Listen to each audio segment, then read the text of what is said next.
Hello, welcome to Flower Joos. Wedding work. So last week we said we were going to do a video which would look at wedding work, and here we are. So this is our Friday bonus video, and wedding work is a very important area in floristry, and some businesses really specialise in this, some people don't. Other people, if you're not working in a shop, you might do one now and again, or you might do quite a lot. It just depends what stage you're at and where you are at the moment in your work. But it is an important aspect of floristry and it is worth having a look at. So we're going to run through a few things that I've kind of learned over the years and just look at how best to maybe approach wedding work and things to look out for. So I think the first thing that we all think about is consultations. So if you're getting married, then you want to go and speak to a florist about flowers, you're quite excited. So I think the first thing I would say would be, if you're going to be the person speaking to a bride, you need to set the scene. So if you're in a shop, then you need to think about removing all distractions, having an area specifically maybe for speaking to a bride. So separate area, away from the phone. You might want to actually arrange to meet in a different location. So if you're in a shop situation which is very busy, you might prefer to meet in a restaurant or a cafe, somewhere neutral, that's possible, or you might prefer to do home visits as well. Personally, I had a shop and we used to do our consultations in the shop. Now, we were very lucky that we actually had a mezzanine level. The shop had used to be a carpet shop, and we had this upstairs area, and we put in nice couch, nice coffee table, we had brochures and magazines sitting there. So set the scene, have a nice comfortable area where you can have peace and quiet. That really does make a huge difference. From when I first started in floristry, people would come in off the street, you would talk about a wedding at a shop counter, and that may or may not lead to you getting the sale. By taking it up a level and having a dedicated area, you'll find that your level of actual sales and follow-throughs will actually be a lot higher. So another aspect maybe that you might want to think about is making it by appointment. When we had the shop, we would obviously be doing weddings on maybe a Saturday, Friday, Saturday, but that's also when you tend to find that people want to come in for appointment, or to come in and talk about flowers. And making it by appointment just takes away the problem of you've just said yes to speaking to someone and then someone else turns up. It just makes it very clear that your time's busy as well. The probability is that you've actually been working on a wedding that day, and you might want to make your appointments only in the afternoon, and you might only want to do 1 or 2 or 3 in total. So setting the scene, have brochures and testimonials. We used to have nice books that we created with images of work. It doesn't necessarily have to be your images, but you do want to have images that people can see clearly what different products are. And also, if people have given you thank you cards, it's worth putting them in the back of the brochures as well. Now, from a consultation, you need to approach things in an organised way. So we used to have a set system. We created a form that we followed, and our standard form followed this kind of layout. We wanted to know the name of the bride, the name of the groom, the addresses, the date of the wedding, the times, contact details like emails, and then once you've got that basic background information, you can go into the flower aspect. So we would start with the bridal bouquet. What is the bride going to wear? What colour is it? Is there a particular theme? Is there anything that's particularly important to this bride that you might want to pick up on? So I used to ask things like, if you were going to describe your wedding, what key words would you use to describe what you would like for your wedding? So we'll talk about the bridal bouquet first, and that automatically leads into what you would want for bridesmaids, and then into corsages for the mother of the bride, the mother of the groom, for the boys, what are the boys going to be wearing, and then that next leads into the ceremony flowers. Where are they getting married? Is it a church? Is it a hotel? Will they need things like pedestal arrangements, pew ends, altar flowers? Are we going to be leaving them there? What's the access for that location? Then from there you would move on to like the wedding breakfast. We would call it a wedding breakfast, but it could be 7 o'clock at night. So How many tables are there? Do they need decor for just the tables? Do we need thank you bouquets for the mums? This can be a little bit tricky. If a bride comes in with the mum, you might not want to talk about thank you flowers in front of them, but it is something that you might want to mention in a follow-up email. We want to know things like cake flowers, additional decor, maybe balloons. Sometimes people like to give thank you flowers, not necessarily to mums, but maybe to their gran or a particular aunt, someone who's been very special in their life and given them a lot of help. So really you're running through all the floral requirements that you think they might need. And when you get to the end of that form, you would basically say, is there anything that I've not asked you that you want to include that you need to add? And I would also make out that this is just an overview of what they're needing at that point in time. Nothing is set in stone. They can add things, they can change things. That's a good way to look at it. So using a standard form is a good idea. You also need to have a system where you take that standard form and you put it somewhere obvious. So you might have a wedding diary that you run in conjunction with your day-to-day diaries. You might have day-to-day diaries like a Monday, Tuesday, Wednesday. You will have a system of how you operate, and you need to incorporate this wedding order into that system so it doesn't sit separately and it won't be missed. You might then want to be able to send out a copy of this order to the bride as a follow-up. That's a good idea, but I think it's also important to think about defining terms. So you want to say to them, right, we'll have our consultation. If you book now, then to secure the date, you would pay a deposit. Deposit could be non-refundable, it could be 5%, 10% of the value of the wedding, or it could be a set amount. It is possible that you can do up to an hour's consultation giving out your best advice and not get the wedding. So in that situation, is there a fee for the consultation if they don't follow through and book? Maybe that's something that they should be made aware of. Everyone's different and it's up to you how you want to approach it.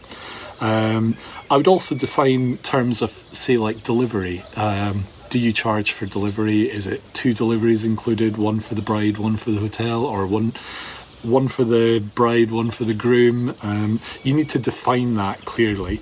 And also in terms of cancellation. So what we would tend to do is we would draft out the whole wedding, send that out to the bride, and on the bottom it would have terms and conditions on it so that they are aware of that.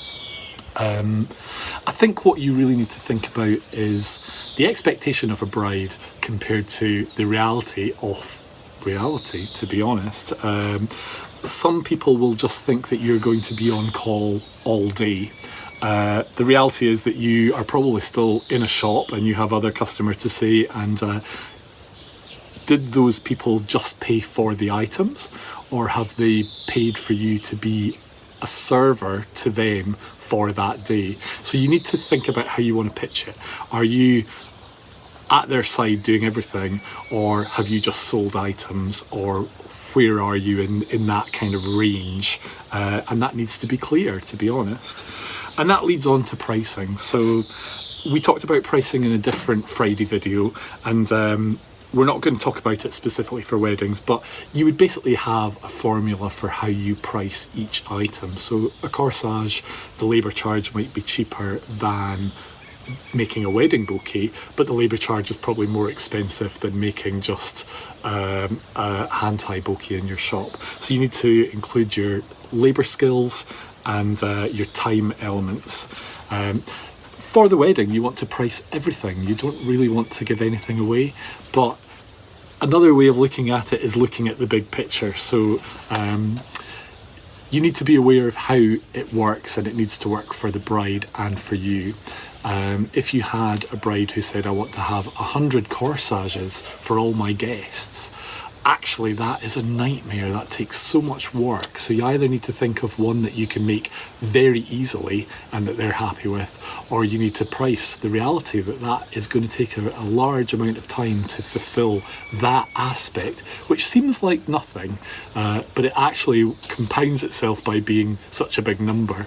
That could take someone all day. So you need to take that into account. So we've talked about the consultations and pricing. Going into the wedding itself then, you really need to make sure, as I say, that that wedding is in a system so that there's no danger that you forget about the wedding. And maybe like 3-4 weeks before, you want to be in touch with the bride and do a final confirmation and payment, I would say. And at that point you can actually order any particular sundries that you need. Are you going to need glassware or base items? It's worth actually ordering them in then. I wouldn't necessarily order in something that you're never going to use unless you know that wedding is confirmed, and that wedding is only really truly confirmed when it's paid. So 3 or 4 weeks before, you want a final confirmation. Everyone's different, every bride is different. Some people might want to come and see you quite a lot.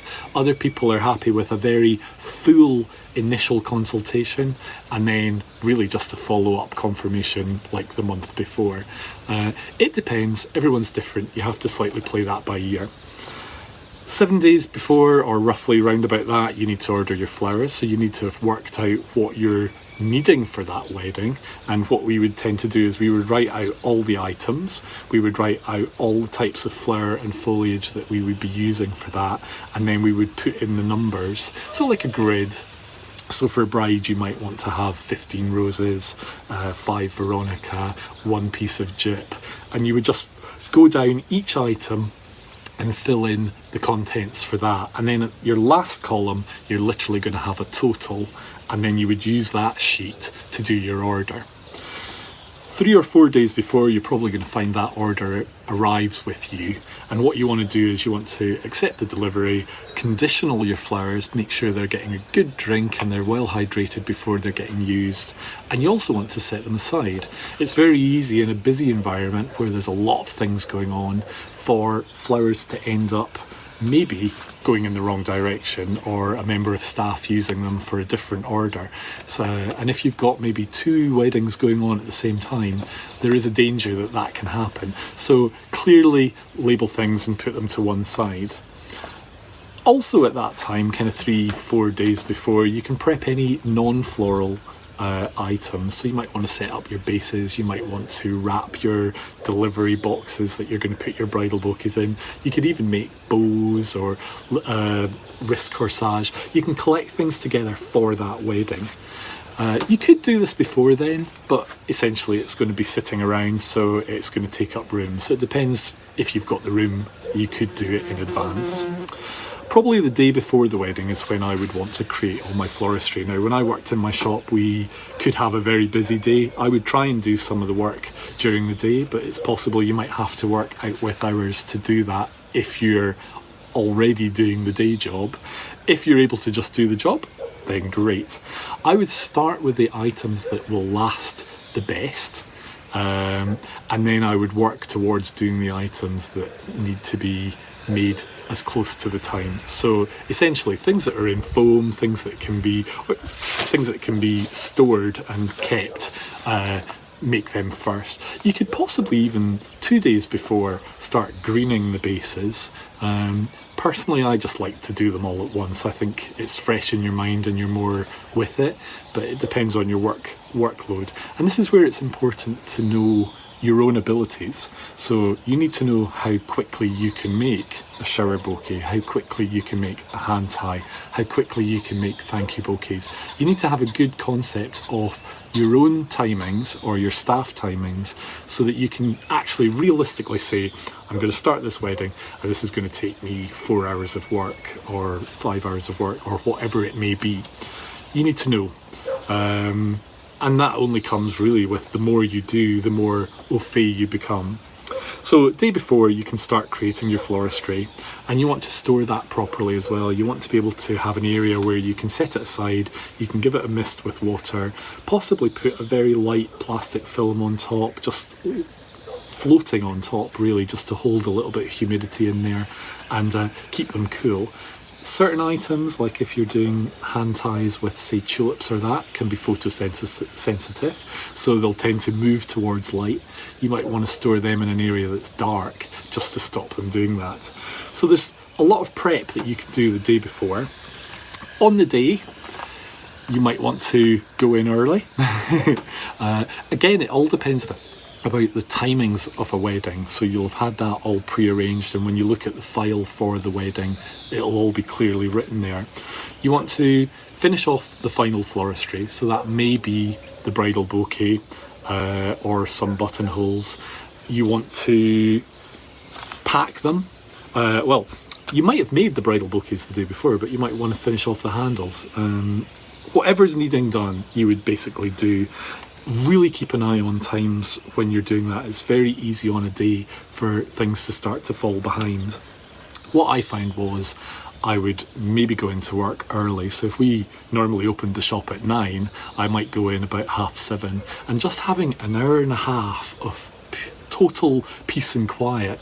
You could do like basically 2.5 hours work in an hour and a half because there's no distraction, and that worked really, really well. So finish your floristry, put them to one side, and when you're ready to pack, you've already prepared your box and your wrapping, and then you can deliver it. What we like to do as well was put a nice note or a card in with the bridal flowers, just wishing them all the best for their future happiness. Now, you're not finished there. The day after, you might need to go to a hotel and uplift props or stands. If you are leaving these in places out with your shop, you want to put your shop label on it so that it's clearly defined that that is an item that belongs to you. So when you do go back to collect from a hotel, there's no kind of saying, well, that's not yours, is it? So we've looked at the consultation and the actual wedding. What advice would I give to you if you're wanting to enter the floristry or the wedding floristry market? My first thing would be to ask, how fit are you? This is not a job for someone who has poor health or struggles to be on their feet. With a wedding, you will be running in different directions. You need to be physically capable of doing that. It can be quite demanding. You also need to have an open mind. On a wedding, things can happen, and you sometimes need to be able to change or be flexible on the day, so that's worth keeping in mind. Something I learned the hard way was always to carry a spare. When there was the fashion for elegant glass lily vases, if you had 12 tables and you needed 12 lily vases and it was half an hour away from your shop, you definitely wanted to take a spare. I did learn that the hard way. Another good piece of advice is be nice to everyone you meet when servicing a wedding. You don't know if the girl who works in the hotel who's setting the tables is going to get married next year. You don't know if the person who comes in and passes a comment is a potential future bride. You don't know if the person who comes in and passes comment on the table flowers is actually a member of the family and one of the guests. So be nice to everyone. You might want to think about joining a group of other experts or specialists, so like a wedding showcase group. Now, sometimes we think, oh, this is hard to get into. If it's really hard to get into, then why not create one yourself and bring together a group of people who struggle to get into a group? We were members of one in Dundee in Scotland, and it worked really well because it was the group that ran the group, and no one was making money out of it. We just covered our costs and we all benefited from that. And we also ended up having a good relationship with other suppliers, and we were able to recommend them because we knew them and we'd seen their cars and their dresses it was a very good moral support actually. And when you went to do a wedding fair, we would actually stage our own wedding fair, which was better. Financially, always get payment. It's okay to take a deposit. It's always best to be paid before you do the wedding. Whatever the reason, they say it's not worth doing if you're not going to get paid. A customer is only a customer when they've paid you. If they never pay you, they're a debt. So always get payment. And it's amazing how something like an event or a wedding or even a funeral, if someone's ordered a high value item, after the event, it suddenly becomes less worth the value, and suddenly people start thinking of excuses and reasons and ways to get out of things. So always get payment, and I am talking from experience. Another thing as well is when you're thinking about large arrangements and arrangements that you might have in connection with this, good mechanics. You want everything to be solid as a rock. You might also want to limit the deliveries. It's very easy for someone to just start adding on and go, oh, my cousin needs a corsage and they're the other end of the city, and then someone else needs a corsage. What you really want is you want to deliver the bridal flowers, you want to deliver the hotel flowers, and you want to deliver the groom's flowers. Ideally, if the groom can come in and collect them, or one of his best men, even better. The less you're running around, the more time you actually have to thinking about the flowers and the setup. You don't really want to find that you're stuck in football traffic or some other situation that's out with your control, and literally it's the logistics that pull you down. You might be asked to move flowers from a church to a hotel. This will have the logistic problem of timing, so it depends if you're a person who's trying to do this, maybe there's only one or two of you, or do you have a team of people that you can afford to leave someone? So if the wedding is in another village and it's 10 miles away, can you afford to deliver to there and then wait until not only the guests arrive, but then the ceremony, and then half an hour for photos before you can get in and get those flowers? Is it better for that person to come back to the business and do another aspect of maybe the wedding or some other aspects of the business, and then go back to uplift? You really need to be on the ball with logistics. You also probably want to charge for that service as well. It's not a given that that's just included. Also, if you're using very expensive items, like you might have beautiful crystal stands that can go on tables that have the flowers on top. Well, the flowers belong to the customer, but the prop belongs to you. So do you want to take a security deposit in case of damage? Sometimes an auntie might go, I love that arrangement, and she takes the whole lot. So if you put out 12 and you only get back 8, how is that covered? So that needs to be clearly defined. Also check access for places like churches and hotels. We did find with hotels that sometimes you can go with the flowers to go on the table and you're all ready to do the setup at maybe 10 in the morning. You've already delivered the bridal flowers, you're all ready, and you get to the hotel and they haven't actually even set the tables. So it's maybe worthwhile just phoning the hotel and having a quick word with them to make sure that they will be ready for you at the time you anticipate going. Not every hotel has the place set up well in advance. Sometimes they put it together very quickly and efficiently. It doesn't necessarily mean it's not efficient, but if the tables aren't there, it's very difficult to place the flowers. So can you cover this staff-wise? Is there enough of you to do this wedding and everything that's expected of you within your day? What other obligations have you got? Have you taken a bridal appointment at 2 o'clock, but you needed to move flowers at 1 o'clock? You need to know that your logistics are going to work. Ultimately, the best advice is to be confident. And this is something that if I was a bride, I would hope you would be confident in your professionalism and your skills. You have a range of experience and knowledge that I don't have as a bride. So I might be thinking colours and theme. You can think of flowers, but I don't really need to know specific flowers necessarily. So I'm looking to you for your expertise, and you need to be confident in selling that expertise. But you also, as a florist, I would say, is sell things that are your strengths. If you're great at making like shower bouquet, sell shower bouquets, because that will be an advert for your best work. If you're happy to do hand ties, if that's your strength, you want to do fast and efficient, good price, then sell hand ties. When we had our shop, we tended to maybe think every year of 3 particular strong looks that we could do, and we would tend to push them first. And what ultimately ended from that was that you ended up doing more of those things I'm not saying that they were all identical, but they were all similar in a way, maybe the flower choice or the style. And by the time you've done this maybe 2 or 3 times, then it's very easy and you're very efficient. So that's one way to approach wedding work as well, is they don't all have to be completely unique and bespoke. It's like dresses. You're not going to have 10,000 brides in a country in a year all having 10,000 different dresses. They're going to be a certain amount of them wearing very, very similar dresses. So create your strong points and sell your strong points. But that doesn't mean to say that you can't go bespoke and do something else as well. But if you are selling your strengths and repeating that and having that that kind of economy of repetition, then you can give your best price on that as well. Whereas bespoke things that are going to involve a lot of different flowers, you might want to have that in a different category of price.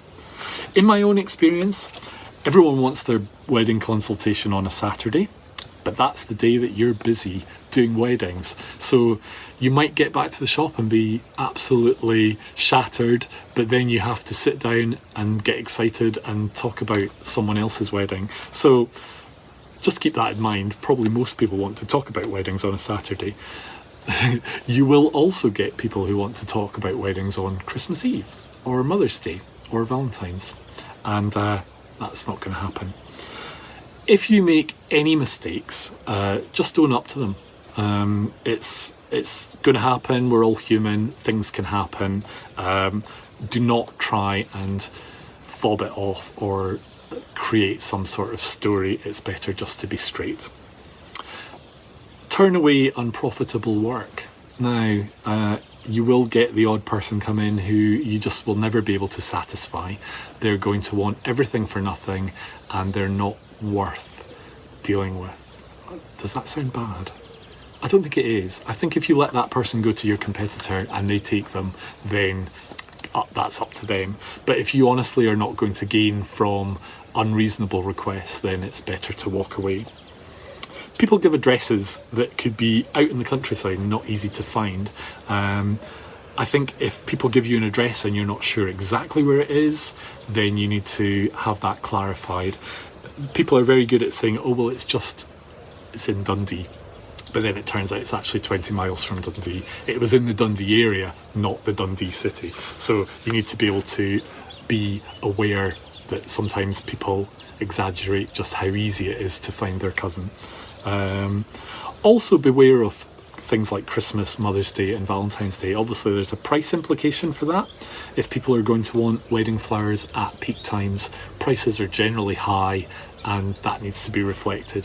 But also for Christmas as well, or between Christmas and New Year, are you able to access flowers? Now, literally the difference between one day and another could mean that you've had that in-between delivery or you haven't, which means that you might have to get your flowers in before Christmas and then store them until after Boxing Day.